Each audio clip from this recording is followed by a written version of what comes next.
ପିଲାମାନେ ଆଜି ଆମେ ବୀଜଗଣିତର ଗୋଟେ ସୂତ୍ର ପ୍ରମାଣ କରିବା। ଚାଲନ୍ତୁ ଦେଖିବା। 4ab = a plus b ର ବର୍ଗ minus a minus b ର ବର୍ଗ। ଏଇଟା ଆମେ ପ୍ରମାଣ କରିବା। a plus b ର ବର୍ଗ minus a minus b ର ବର୍ଗ।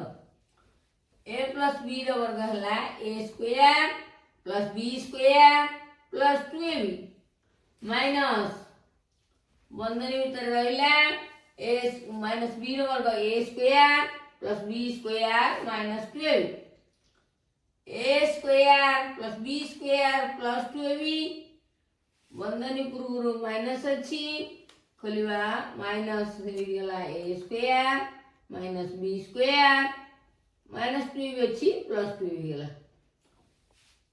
a square minus a square cancel b square minus b square cancel रहिला 2ab plus 2ab 2ab plus 2ab is equal to 4ab proved।